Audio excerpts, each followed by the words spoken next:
Hello friends, आज के video में मैं देश धर्म के रक्षक गुरु गोविंद सिंह जी के बारे में बात करूंगा। मेरी आज की जो बुक है प्रभात प्रकाशन के अंडर ये बुक आती है और जिसको लिखा है जसविंदर कौर बिंद्रा जी ने।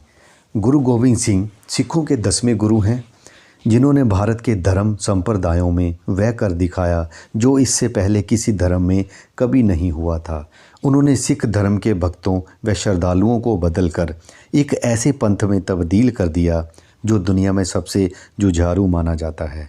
गुरु गोविंद सिंह ने अपने पंथ को संत सिपाही बनाया जो न्याय और अत्याचार के खिलाफ शस्त्र उठाते हैं। धर्म युद्ध की खातिर जितनी कुर्बानियाँ 10वें गुरु ने दी, उसकी दूसरी कोई मिसाल नहीं मिलती है। माँ, बाप, चारों साहबजादे तथा खुद को कुर्बान करने की एक परंपरा बना डाली। इसके बावजूद उन्होंने परमात्मा, जिन्हें उन्होंने अकाल पुरख कहकर पुकारा, का सदा धन्यवाद किया और प्रभु को जबे कहा, जानी उसका कोई भी मज़हब नहीं है। गुरु गोविंद सिंह जैसा सर्वंसदानी और कोई नहीं मिलेगा। गुरदास मान के शब्दों में, सतवार के कहदा पाना मीठा लागे तेरा, सर्वंसदानिया वे तेरा कौन दऊगा देना। वह एक ही समय में आध्यात्मिक गुरु तथा संसारिक योद्धा, विद्वान और मार्गदर्शक रहे। वह भक्ति तथा शक्ति का एक ऐसा मुअज्जमा थे जिनकी शक्ति भी परमात्मा की देन थी। तभी इस शक्ति में कभी अहंकार की मात्रा नहीं आ पाई। गुरु गोविंद सिंह ना किसी रियासत के राजा थे, ना कोई धनी अमीर रजवाड़े, मगर उनकी शानो शौकत किसी बादशाह से कम नहीं थी। उन्होंने सिखों की अपनी निराली फौज बनाई, जो गिनती में बेशक कम रही, मगर बहादुरी के जज्बे तथा शहीदी प्राप्त करने तक युद्ध के क्षेत्र में डटे रहने की जिनमें हिम्मत थी। उनके पास बढ़िया नस्ल के घोड़े तथा शस्त्र थे जो उनके सिख उन्हें भेंट के तौर पर देते थे। ऐसा आध्यात्मिक गुरु जो बादशाहों की तरह सिर पर दस्तार सजाकर उस पर कलगी लगाकर रहता, रंजीत नगाड़ा बजवाता, सिखों में जोश तथा जज्बा भरता, मगर खुद उसे धन दौलत या हीरे जवाहरात से कोई लगाव नहीं था। गुरु जी ने अपने 42 वर्षीय जीवन काल में 14 लड़ाइयाँ लड़ी, मगर उनमें से एक भी निजी हित या जर जोरू जमीन के लिए नहीं लड़ी। पंजाबी के कवि तथा दार्शनिक प्रोफेसर पूरन सिंह ने गुरु गोविंद सिंह के बारे में कहा है कि अगर वह सारी उम्र भी गुरु गोविंद सिंह की तस्वीरें बना बना कर फाड़ते रहें, तब भी उनकी कोई ऐसी तस्वीर नहीं बनाई जा सकेगी जिसे मुकम्मल कहा जा सके। चलिए फिर आपको उस बादशाह दरवेश से मिलवाते हैं। आज गुरु गोविंद सिंह को संसार सिखों के 10वें गुरु के रूप में जानता पहचानता है। सिख गुरु होने के साथ साथ वह एक योद्धा, दार्शनिक, विद्वान तथा कवि भी रहे। उनका जन्म एक शहजादे के रूप में हुआ, मगर उन्होंने अपना जीवन एक फ़कीर के रूप में बिताया। हालात ने उन्हें युद्ध तथा क्रांति के लिए मजबूर किया, मगर अपनी अंतरात्मा से वह सदा एक प्रभु भक्त ही रहे।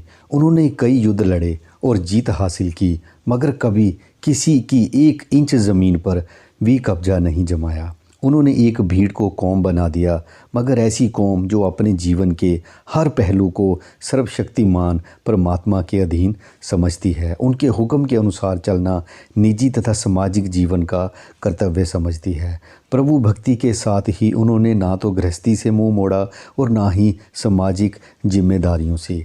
ऐसे महान पुरुष का जन्म जो है बिहार के नगर पटना में 22 दिसंबर 1666 को हुआ था। आधी रात को जन्मे इस बालक का नाम गोविंद राय रखा गया। 5 वर्ष तक बाल गोविंद पटना में ही रहे। वहाँ उन्होंने आरंभिक शिक्षा प्राप्त की।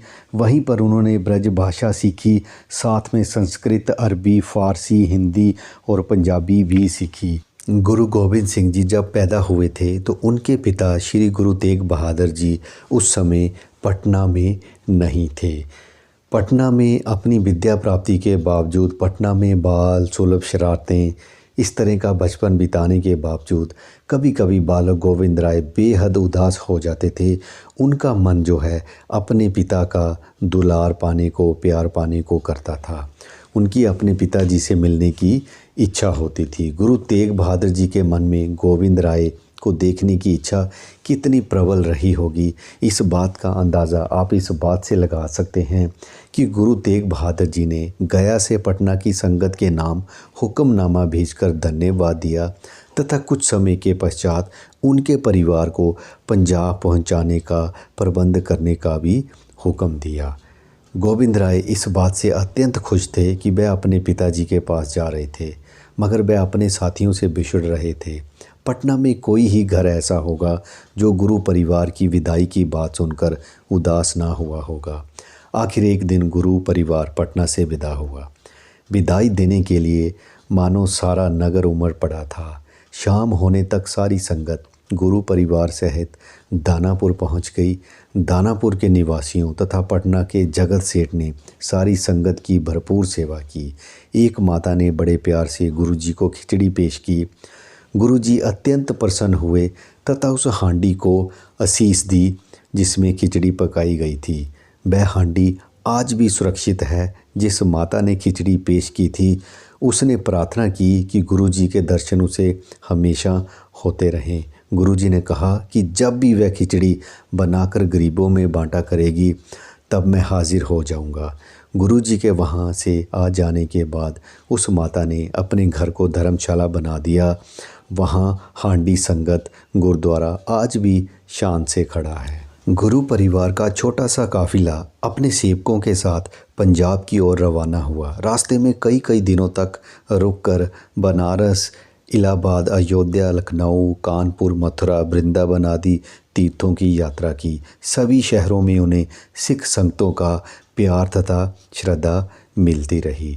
जनवरी 1673 में गोविंद राय आनंदपुर साहब पहुंच गए। वहां की संगत अपने प्यारे साहिबजादे की अगुवाई के लिए शहर से बाहर तक आ पहुंची थी। इस खुशी में कितने दिनों तक आनंदपुर साहब में उत्सव का माहौल बना रहा। दूर दराज से भी लोग उनके दर्शन के लिए आने लगे। गोविंद राय के जीवन में ये दिन अत्यंत सुख भरे थे। गुरु तेग बहादुर जी ने उनकी शिक्षा, दीक्षा, घोड़सवारी, तीरंदाजी तथा अन्य शस्त्र परीक्षण के योग्य प्रबंध किए थे। मुगल बादशाह औरंगजेब सन 1658 में दिल्ली के तख्त पर बैठा। वह एक कट्टर सुन्नी मुसलमान था। स्वभाव से अत्यंत जालिम व कट्टर था। सुन्नी होने के कारण उसने ना तो सूफी फ़कीरों को माफ़ किया ना ही शिया मुसलमानों को। औरंगजेब ने अपने काजियों से सलाह की कि मक्का शरीफ तथा अन्य मुसलमानों का गुस्सा कैसे उतारा जाए। उनका उत्तर था, इस्लाम की उन्नति द्वारा ही उन्हें खुश किया जा सकता है। इस्लाम की तरक्की हिंदुस्तान में तभी हो सकती थी जब हिंदुओं के मंदिरों को तोड़कर मस्जिदें बना दी जाएं और हिंदुओं को ज़बरदस्ती मुसलमान बना दिया जाए। इसी वजह से उसने सन 1669 में अपने सब सूबेदारों के नाम आदेश जारी किया। काफिरों के सारे मंदिर तथा पाठशालाओं को गिरा दिया जाए। उनकी धार्मिक मर्यादा तथा शिक्षा को एकदम ख़त्म कर दिया जाए। सभी सूबेदार बादशाह को खुश करने के लिए बढ़ चढ़कर जुल्म ढाने लगे। इनमें सबसे पहले नंबर पर था जालिम कश्मीर का शेर अफ़गान खान। उसकी नीति थी कत्ल जहाँ कलमा, अर्थात हिंदू या तो चुपचाप कलमा पढ़ ले और मुसलमान बन जाए, अन्यथा उनका सिर काट कर फेंक दिया जाएगा।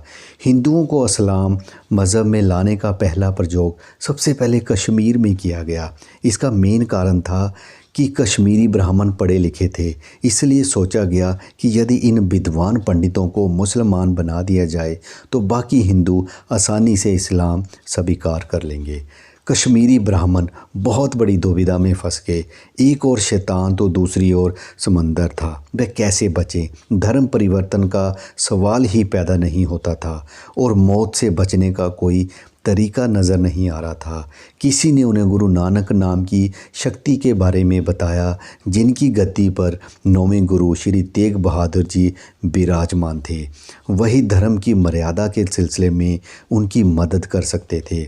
कहा जाता है कि पंडित कृपाराम मदन निवासी के नेतृत्व में ब्राह्मणों का एक समूह गुरु तेग बहादुर के दरबार में हाजिर हुआ।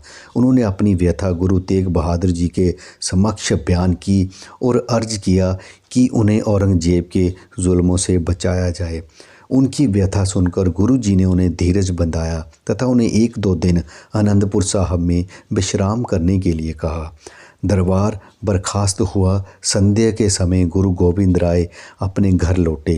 रोज की तरह वह अपने पिता को प्रणाम करने और उनकी गोद में बैठने के लिए उनके कमरे में गए, मगर गोविंद राय ने देखा आज पिताश्री चिंतित हैं। उनके चेहरे पर संजीदगी थी।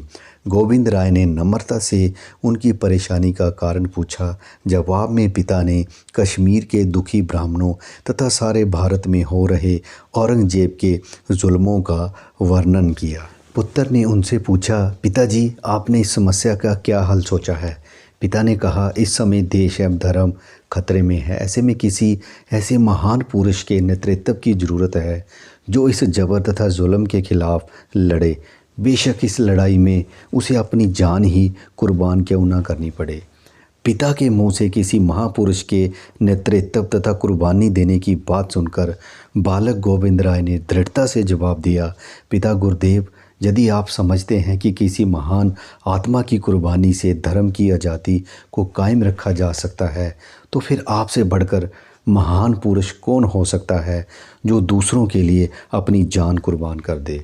पुत्र के मुख से ये शब्द सुनकर पिता के चेहरे पर अलौकिक चमक उभर आई। उन्हें इस बात का यकीन हो गया कि उनके बाद बालक गोविंद राय गुरु नानक की मर्यादा को बनाए रखने में सक्षम होगा। अगले दिन सुबह जब कश्मीरी पंडित गुरु जी के दरबार में हाजिर हुए तो गुरु तेग बहादुर ने उन्हें भरोसा दिलाते हुए कहा, आप लोग बेफिक्र होकर जाएं और अपने सूबे या औरंगजेब को ये सूचना दे दें कि यदि वह गुरु तेग बहादुर को इस्लाम कबूल करवा लेगा तो बाकी सभी पंडित भी मुसलमान बन जाएंगे। अगर औरंगजेब इसमें नाकामयाब रहा फिर वह अपनी ये नीति छोड़ देगा। ब्राह्मण उल्लास से भरकर वहां से चल दिए। उन दिनों औरंगजेब हसन अब्दाल के दौरे पर था, इसलिए कृपाराम तथा उनके साथियों ने गुरु तेग बहादुर का ये जवाब अपने सूबेदार को दे दिया। सूबेदार ने तुरंत ये सूचना औरंगजेब को हसन अब्दाल भिजवा दी। औरंगजेब ने ये शर्त स्वीकार कर ली और सूचना भिजवाई कि वह अगस्त सितंबर तक दिल्ली पहुंच रहा है। गुरु तेग बहादुर उनसे मिलने दिल्ली या आगरा तक पहुंचे। यदि वह हाजिर नहीं होंगे तो उनकी गिरफ्तारी के आदेश जारी किए जाएंगे। गुरु तेग बहादुर तक ये सूचना भिजवा दी गई। उन्होंने दिल्ली जाने के लिए तैयारियां आरंभ कर दी।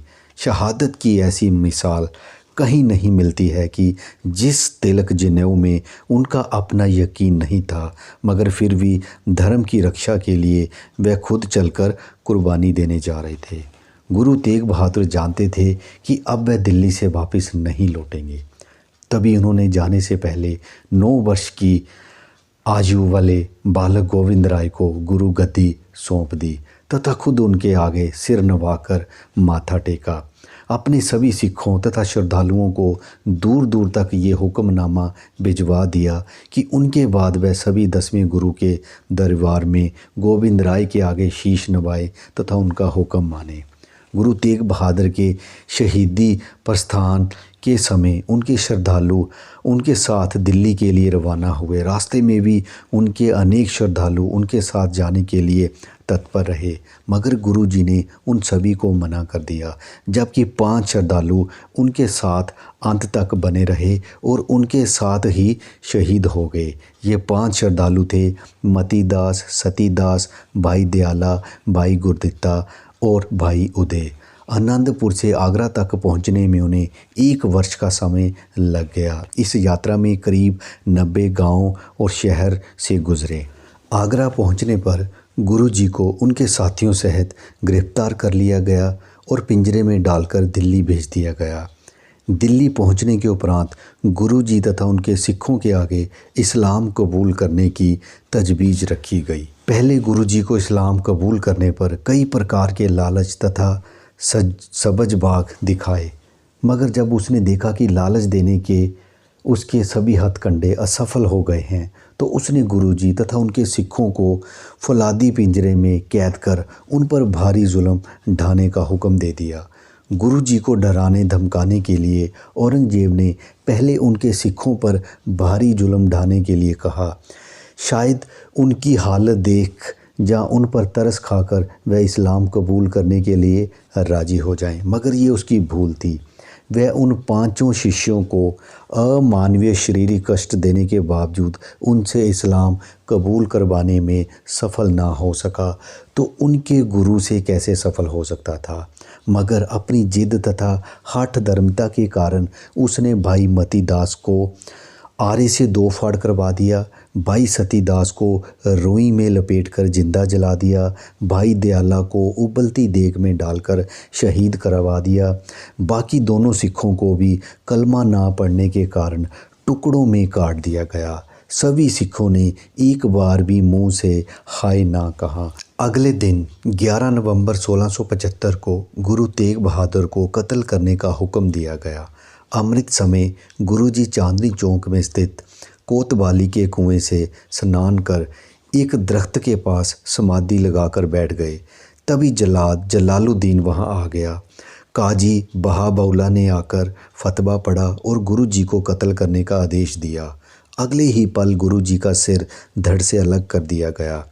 जनता में भय पैदा करने के इरादे से औरंगजेब ने उस कत्ल को देखने के लिए गलियों मोहल्ले में मुनादी करवाई थी।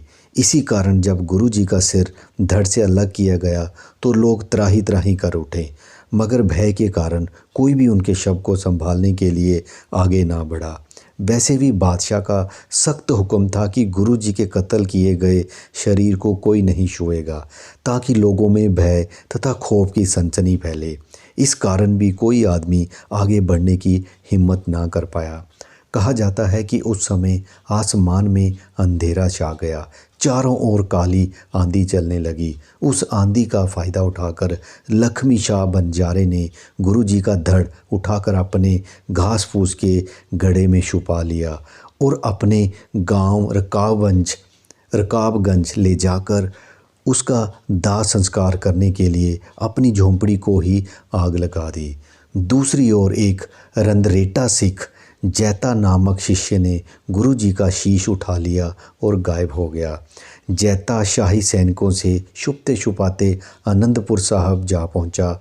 उसने गुरुजी का शीश गोविंद जी के हवाले कर दिया। बड़े दरबार में गुरु गोविंद राय ने जैता को अपने सीने से लगा लिया और उसे वरदान दिया, रंगरेटे गुरु के बेटे। कहा जाता है कि उस शहादत तथा अंधेरी आंधी को देखकर एक मुसलमान फ़कीर ने ऐलान किया, ये आंधी मुग़लों का नाश करेगी। पूरे सम्मान के साथ गुरुजी के शीश का अंतिम संस्कार किया गया। गुरु तेग बहादुर की शहादत बेकार ना गई। उनकी शहादत ने ये सिद्ध कर दिखाया कि जुल्म के आगे घुटने टेकने की बजाय उससे सीधी टक्कर लेनी चाहिए, तभी अन्याय और जुल्म को रोका जा सकता है। आज भी चांदनी चौक में उस शहीदी स्थान पर गुरुद्वारा शीशगंज साहिब स्थापित है और रकाबगंज में गुरुद्वारा रकाबगंज साहिब स्थापित है, जो संसद भवन के एकदम निकट है। आज भी लाखों की तादाद में रोज़ श्रद्धालु इन गुरुद्वारों में मत्था टेकते हैं। गुरु तेग बहादुर जी की शहादत ने वह कर दिखाया जो तेग तलवारें नहीं कर सकी। उन्होंने अपनी कुर्बानी देकर हिंदुस्तान में हिंदू धर्म के अस्तित्व को मिटने से बचा लिया। इसलिए गुरु तेग बहादुर को हिंद की चादर कहा जाता है। इसी के साथ दोस्तों मैं आज के वीडियो को यहीं पे समाप्त कर रहा हूँ। बहुत जल्द मैं सेकंड पार्ट में मिलूँगा आपको। हम गुरुजी की लड़ाइयाँ, खालसा पंथ की स्थापना, 4 साहिबजादों की शहादत के बारे में बड़ी सारी बातें जो हैं गुरुजी से जुड़ी हुई मैं सेकंड वीडियो में आपको बताऊँगा। अगर आपको वीडियो अच्छा लगा तो आप मेरे चैनल को ज़रूर सब्सक्राइब कीजिए। इस वीडियो को अगर आप चाहो दूसरों के साथ शेयर कर सकते हो, लाइक भी कर सकते हो। आपने समय निकाला, वीडियो देखा। Thanks for watching.